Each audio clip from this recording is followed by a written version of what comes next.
Собранието го избра Адем Чучул за нов председател на Државната комисија за спречување на корупцијата. Од вкупно 82 пратеници кои гласа, Чучул доби едногласна поддршка со 82 гласа. Чучул е дипломиран правник со положен правосуден испит и актуелен генерален секретар на комисијата, каде што работи веќе 19 години. Тој доби највисоки оценки од комисијата за селекција на кандидатите, 96,5 бодови. Според оценката, Чучул покажал значајно искуство во спречување на корупцијата и сутирот на интереси, како и јасна визија и конкретен план за работата и развојот на Државната комисија за спречување на корупцијата. Огласот за избор на нов председател на ДКСК беше објавен уште летово, но постапката беше прекината поради локалните избори. Од вкупно 13 пријавени кандидати, селектирани беа 10. Чучул доаѓа на местото на Татјана Димитровска, која поднесе оставка поради обвиненија во случајот адитив за оддавање службена тајна и компјутерски фалсификат. Освен на депонијата Вардариште и на други локации во Скопје се мапирани бездомни лица. Заменик министерот за социјална политика, демографија и труд Ѓоко Вилковски вели дека за нивно сместување веќе е најдено решение и проблемот ќе се решава по примерот на изградбата на типските куќи во штипската населба Миријанина црква. Има повеќе локации каде што имаме ваква појава. Во Визбегово имаме во Бутел една таква дива населба Ранка Милановиќ, поранишниот дом за деца, исто така и Вардариште, кое што беше пред самите избори. Пратена информација на влада и проблемот ќе се решава со конкретни чекори и активности, вели Велковски во одговор на новинарско прашање. Тој додаде дека не е само луѓето да бидат дислоцирани од овие локации, туку треба да се изградат стамбени капацитети во кои ќе се сместат лицата од овие локации кои немаат сопствени домови. Францускиот председател Емануел Макрон престојува во Кина од вчера до петок, 5 декември, во рамките на неговата четврта државна посета на земјата од почетокот на неговиот мандат. Клучните разговори со кинескиот председател Си Џинпинг се закажани за денес. Двајцата лидери, како што е најавено, ќе се сретнати во петок во Ченгду, во централната покрајна Сечуан, за понеформални разговори. Војната во Украина и европската безбедност се наврвот на агендата.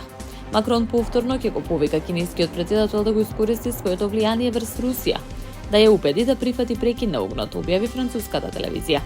Важна тема ќе биде и големиот трговски дефицит на Франција со Кина, кој се дуплираше за 10 години и достигна 47 милиарди евра во 2024 година.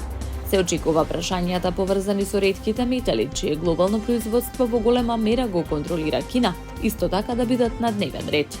Од друга страна, Кина се соочува со критики од Европската унија и Франција поради платформата Shein, откако на локацијата беа пронајдени нелегални производи, вклучувајќи и кукли кои личат на деца.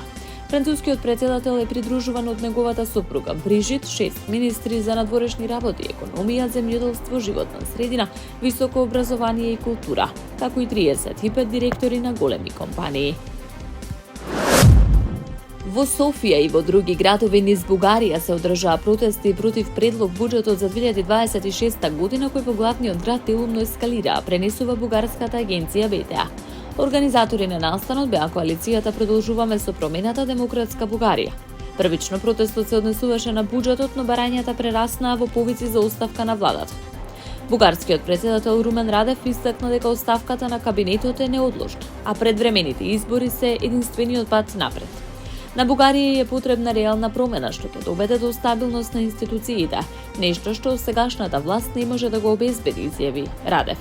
Тој додаде дека протестите се израз на граѓански став, опаќајќи луѓе од сите генерации, ги повика властите да ја почитуваат волјата на граѓаните. Премиерот Росен Желјазгов го повлече предлог буџетот, нагласувајќи дека протестите имаат социјален и човечки карактер и представуваат израз на потребата за повеќе права и демократија. Тој посочи дека владата ги признава грешките и дека повлекувањето на буџетот е начин за справување со ситуацијата, особено пред влез на земјата во еврозоната. Опозицијата исто така реагираше на настаните. Најавија дека во петок ќе поднесат барање за недоверба на владата, а лидерот Асен Василев најави нови протести за време на парламентарните дебати.